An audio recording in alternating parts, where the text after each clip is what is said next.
Allez les amis, on est parti pour voir comment traiter ce genre d'exercice. Par exemple, montrer que la somme de 3 entiers consécutifs est divisible par 3. Vous allez voir, ça ressemble un peu à ce qu'on a fait dans la compétence précédente sur la parité et l'imparité des nombres. On se fait ça tout de suite.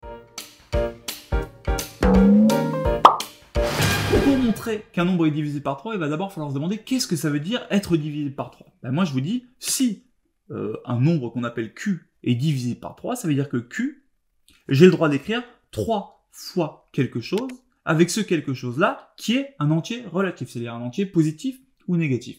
Si j'arrive à écrire ça comme ça, alors ce nombre-là est divisible par 3. En fait, c'est quelque chose qu'on avait déjà vu dans la compétence précédente, parce qu'on avait dit dans la compétence précédente que quand un nombre est pair, on pouvait l'écrire 2 fois k.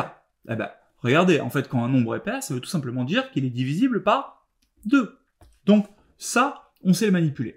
Si je vous demande de montrer que la somme de 3 entiers consécutifs est divisible par 3, ça veut dire que il faut que je parte de la somme de 3 entiers consécutifs, donc je vais écrire a priori, vu que c'est une somme des plus, et vu qu'il y en a 3, il y aura 3 petits objets, et ça, à la fin, après que j'ai travaillé dessus, je vais me débrouiller pour que ce soit égal à 3 fois quelque chose.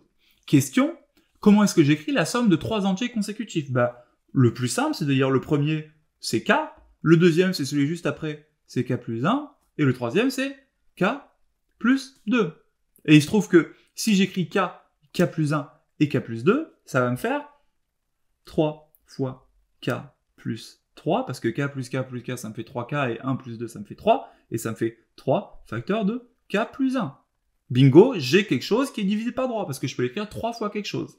Maintenant, ce qui est marrant, c'est de se dire, qu'est-ce que ça aurait donné si, à la place, j'avais par exemple utilisé, k, ça serait mon nombre du milieu, juste avant il y avait k moins 1, et juste après il y avait k plus 1. Vous êtes d'accord avec moi que ça, c'est la somme de 3 entiers consécutifs. Bah, si je fais ma somme, ça me fait k plus k plus k, 3k, moins 1 plus 1, 0, égale 3k, donc divisé par 3. Quoi qu'il arrive, on arrive à diviser par 3. On vous a mis une petite pelletée d'exercices en dessous. Ça commence à être légèrement plus corsé, mais ça reste quand même largement faisable. À vous de jouer, vous êtes des champions.